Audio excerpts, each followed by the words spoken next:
గౌరవ LP minister గారు on behalf the CM గా ప్రవేశపెట్టిన ఈ యొక్క బిల్లు నిజంగా ఈ బిల్లు గిట్ట పాస్ అయి ఈ రిజర్వేషన్ అమలై 42% రిజర్వేషన్ అమలై మా యొక్క వెనుకబడిన కుల జాతులందరికీ కూడా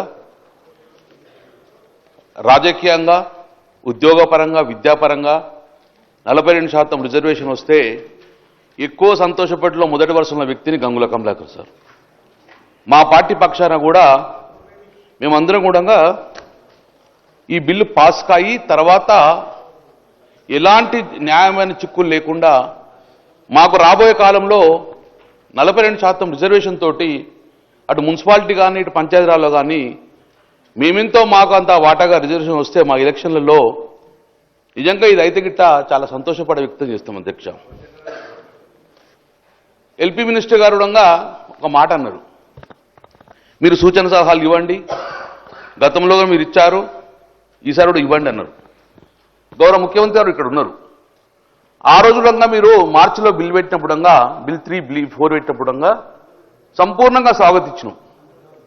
సంపూర్ణంగా దాన్ని ఏకపక్షంగా అందరు నిర్ణయం చేసుకొని ఈ బిల్లు పంపిన అధ్యక్ష. ఆ రోజు కూడా మమ్మల్ని సూచనలు అడిగారు, మేము కూడా సూచన క్లియర్ చెప్పినాం. ఏమని చెప్పినాం క్లియర్గా? గౌరవ ముఖ్యమంత్రి గారు చెప్పారు, మీరు కూడా రండి, నేమ్ కూడా మెన్షన్ చేశారు, గంగుల కమలాకర్ శ్రీనివాస్ యాదవ్ మీరు కూడా రండి, అఖిలపక్షం తీసుకెళ్దాం, ఈ బిల్లు ఒత్తిడి తీసుకెళ్తాం అంటే yes sir will come with you అని చెప్పాము అధ్యక్ష. ఆ రోజు మార్చిలో 3 బిల్లు 4 ఈ పంపినప్పుడు మేము ఒకటే చెప్పాము, ఈరోజు శాస్త్రీయ పరంగా చెయ్యండి, శాస్త్రీయ పరంగా చేస్తే సక్సెస్ అయిన రాష్ట్రము తమిళనాడు, అశాస్త్రీయంగా చేయడం వలన ఫెయిల్ అయిన రాష్ట్రాలు బీహార్ కానీ మధ్యప్రదేశ్ కానీ యూపీ కానీ అశాస్త్రీయంగా చేయడం వలన కోర్టుతో మొట్టికాయలు వేయడం వలన అది రివర్స్ తిరిగి వచ్చింది అని మనం కూడా శాస్త్రీయంగా పోదాము, దయచేసి వెనుకబడిన కులాలను మోసం చేయొద్దు అని చెప్పేసి శాస్త్రీయంగా చేయాలని చెప్పి ఆ రోజుగా ఇదే సభలో మీద చెప్పడం జరిగింది అధ్యక్ష. కానీ ఏ రోజు కూడా మా సూచన పరిణామం తీసుకోలేదు, మీరు మమ్మల్ని తీసుకెళ్లలేదు, పరిణామం తీసుకోలేదు, మమ్మల్ని పట్టించుకోలేదు. కాబట్టి ఇప్పుడు మీరు స్వాగతించరా, మీరు పరిణామం తీసుకుంటే ఇలాంటి చిక్కులు రాకపోవు అధ్యక్ష. 42% రిజర్వేషన్ ఇప్పుడు ఇస్తున్నామన్నారు అధ్యక్ష. బిల్లు తీసుకొస్తాం, బిల్లు తర్వాత జియో తీసుకొస్తామని చెప్పారు. నేను గౌరవ ముఖ్యమంత్రి సూటిగా అడుగుతున్నాను, ఈ రాష్ట్రం యొక్క అసెంబ్లీ తీర్మానం చేసిన తర్వాత బిల్లు పాస్ అయినాక జియో వేయాలంటే మరి ఈ 22 నెలలు ఏం చేసిండ్రు? మరి అప్పుడే మీ ప్రభుత్వం ఏర్పడిన తర్వాత 6 నెలలు ఇస్తామని చెప్పి కామన్ డిక్లరేషన్ ఇచ్చారు కదా, అదే రోజు మీరు జియో వచ్చి ఎన్నికలకు పోవస్తుండే కదా, మరి ఎందుకు జియో వేయకుండా సుమారు 6 కమిటీలు వేసిన అధ్యక్ష. నేను ఒకటి వరుసగా మీరు చెప్తున్నా అధ్యక్ష, మీరు నిజంగానే ఈ రోజు కార్యక్రమం చేసే విధంగా అప్పుడే చేస్తే గిట్ట మీరు ఈ జియో నెంబరు 26 తీసుకొచ్చిండ్రు. జియో నెంబర్ 26 మార్చి 2024 తీసుకొచ్చారు. బ్యాక్వర్డ్ క్లాస్ డిపార్ట్మెంట్ నుంచి జియో ఇష్యూ చేసిన అధ్యక్ష. ఆ జియోలో క్లియర్గా రిజల్యూషన్ పాస్ చేసినాం, కులగన్న సర్వే చేస్తామని చెప్పేసి చేయడం అధ్యక్ష. ఈ జియో నెంబరు బీసీ కమిషన్ ద్వారా వచ్చింది 26. దాని తర్వాత బీసీ కమిషన్ మాయమైంది, లేదు బీసీ కమిషన్. జియో నెంబర్ 18 తీసుకొచ్చిండ్రు, ప్లానింగ్ డిపార్ట్మెంట్ ద్వారా బీసీ ప్లానింగ్ డిపార్ట్మెంట్ ద్వారా సర్వే చేస్తామని చెప్పింది అధ్యక్ష. ఆ రోజు ఉత్తమ్ కుమార్ రెడ్డి గారి అధ్యక్షన కమిటీ చేశారు, బీసీ కమిషన్ మాయమైంది అధ్యక్ష 10 నెలల తర్వాత. నేను ఇవన్నీ ఎందుకు కోటి చెప్తున్నా అంటే సేమ్ ఇదే బీహార్లో జరిగింది కాబట్టి చెప్తున్నా అధ్యక్ష. మేము దయచేసి మేము రాజకీయంగా మాట్లాడలేను, మా సూచన పరిణామం తీసుకుంటే ఈ బిల్లు పాస్ అయ్యి రాజ్యాంగ పరంగా మన చిక్కులు లేకుండా వ్యాపార చిక్కులు కావాలని కోరుకున్న వ్యక్తిని మేము. కాబట్టి జియో నెంబరు 18 తీసుకొచ్చా అధ్యక్ష. సభ నేను గౌరవ సభ్యుని కన్సర్న్కు ధన్యవాదాలు.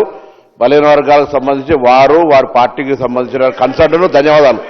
కానీ బీసీ కమిషన్ వేసినటువంటి ఆ బీసీ కమిషన్ మాయమైందనో లేదా జియో నెంబర్ 18 అనే ఒక్క నిమిషం ఆగండి సార్, ఒక్క నిమిషం అది కోర్టులో గౌరవ సభ్యులు వేసిన కేసు ప్రకారంగా ప్రభుత్వం డెడికేషన్ కమిషన్ మేము బీసీ కమిషన్ చేస్తూ వారికి డెడికేషన్ అథారిటీ ఇచ్చినప్పటికీ స్పెసిఫిక్గా కొంత వ్యక్తులు కొంతమంది వాళ్ళ ప్రేరేపితం ఉందా లేదా నేను ఇప్పుడు అవన్నీ మాట్లాడదలుచుకోలేదు, కానీ వారి సహకారం అడుగుతా ఉన్నాం. ఇప్పుడు ఇలా ఇంత పెద్ద కార్యక్రమం జరుగుతున్నప్పుడు అపశకునంగా మాట్లాడకుండా సహకరించేటువంటి ప్రయత్నం జరగాలి అధ్యక్ష. ఇంత పెద్ద కార్యక్రమం మొత్తం యావత్ తెలంగాణ ప్రజలు చూస్తా ఉన్నారు అధ్యక్ష. 10 సంవత్సరాల్లో ఏం జరిగింది, 2018 చట్టం ఎవరు విమర్శించదలుచుకోలేదు.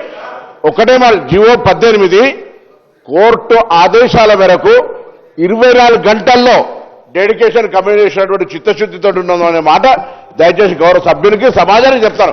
తప్పుడు వార్త పోవద్దనేటువంటి ఆలోచన తప్ప బీసీ కమిషన్ మాయమైపోయింది, బీసీ కమిషన్ లేదు, జీవో 18 నెంబర్ తెచ్చిరు అనేటువంటి రాంగ్ మంత్రిగా పనిచేసినారు బలహీన వర్గాల శాఖ. వారికి విజ్ఞతగా వదిలేస్తాను. గౌరవ ముఖ్యమంత్రి సభలో ఉన్న అధ్యక్ష, నేను తప్పు చేస్తే మీరు సరి చేయండి. మంత్రి గారికి వాస్తవం తెలివై, ఎందుకంటే చెప్పేది వాస్తవం చెప్పాలి నేను చెప్పాలి. ఆనరబుల్ మెంబర్ గౌరవనీయులు మాజీ మంత్రి గారు గౌరవ శాసనసభ్యులు కమలాకర్ గారు వారు చేసే రిమార్క్స్ సరైనది కాదు అధ్యక్ష. You have to take back అధ్యక్ష. పూర్తి స్థాయిలో అవగాహనతోనే వారు ఈరోజు ప్రత్యేకించి జిఓఎంఎస్ 26 కానీ 18కి సంబంధించిన అంశం విషయంలో వివరణ ఇవ్వటం జరిగింది అధ్యక్ష. ఎందుకంటే it has to go to public. వారు చెప్పే ఒక అంశం పబ్లిక్ పోయి మేము ఈరోజు నేను కాదు సార్, మేము మిమ్మల్ని ఏం కాదంటలేను. ఇఫ్ యూఆర్ అగేన్స్ట్ ఓబీసీసీ రావద్దు అనుకుంటే మీరు చెప్పండి, రావద్దు అంటే ఊరుకుంటాము. మీకు వద్దు, మీ పార్టీకి వద్దు, ఓబీసీ రిజర్వేషన్ వద్దు అనుకోండి, ఈ విధంగా అవరోధం కలిగిస్తామంటే చెప్పండి సార్. వారి ఒపీనియన్ కూడా ఈరోజు వారు ఆ విధంగా మాట్లాడటం సరికాదు. నేను దయచేసి please take back your remarks sir. గౌరవ సభ్యులు కమలాకర్ గారు, గతంలో మీరు మంత్రి పదవి చేశారు. ఒక మంత్రికి తెలియదనడము సమంజసం కాదు. ఆ మాటను మీరు వాపసు తీసుకోండి. సార్ అధ్యక్ష, ఆకారంలో పెద్ద ఉంటే అవగాహన ఎక్కువ ఉంటుంది అనుకుంటే నాకు తెలియదు అధ్యక్ష.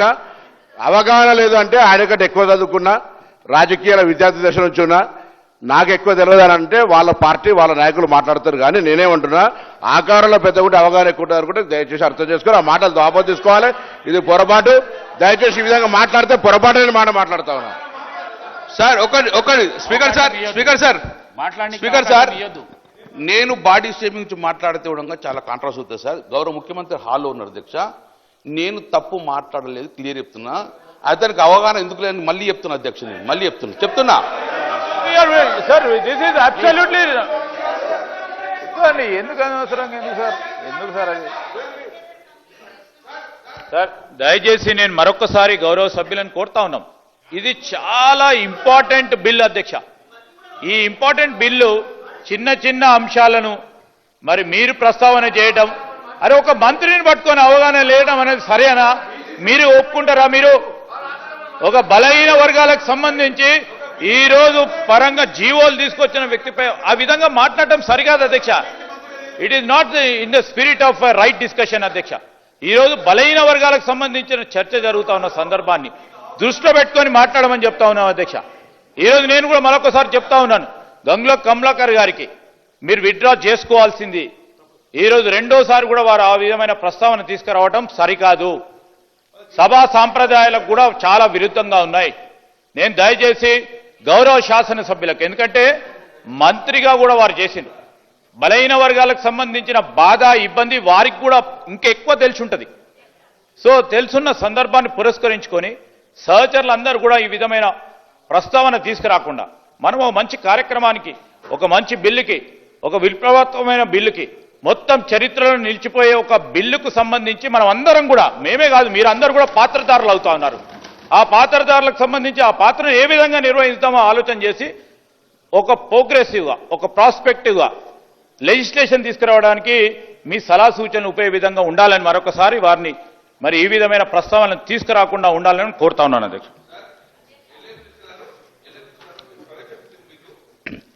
మీరు ప్రవేశపెట్టిన బిల్లు గంగుల కమలాకర్ అదే సార్, మీరు వన్ మినిట్ గంగుల కమలాకర్ గారు 1 మినిట్. ఇల్లే మినిస్టర్ గారు రెండోసారి మీకు రిక్వెస్ట్ చేసిండ్రు, ఆ వర్డ్స్ ఏవైతున్నాయో అవి విత్డ్రా చేసుకోండి. మీరు కూడా గతంలో మంత్రిగా పనిచేశారు. తెలియదు అనడం సమంజసం కాదు. దయచేసి విత్డ్రా చేసుకోండి. కేటీఆర్ గారు ప్లీజ్ ప్లీజ్ ప్లీజ్, ఇది ఇంపార్టెంట్ బిల్. కేటీఆర్ గారు ఇది ఇంపార్టెంట్ బిల్లు. ప్లీజ్ దయచేసి స్పీకర్ సార్, మీరు కూడా మా హక్కులు కాపాడాలి అధ్యక్ష. మీరు కూడా మా హక్కులు కాపాడాలి. ప్రతి మాట్లాడిన కొద్దీ మీరు మాకు అవకాశం ఇచ్చారు స్పీకర్ సార్. మీరు మాకు అవకాశం ఇచ్చిర్రు. అవకాశం ఇచ్చిన మాట్లాడినప్పుడు ఇంటరప్ట్ చేయకుండా మీరు చూసుకున్న బాధ్యత మీద అధ్యక్ష. నేను నిజంగానే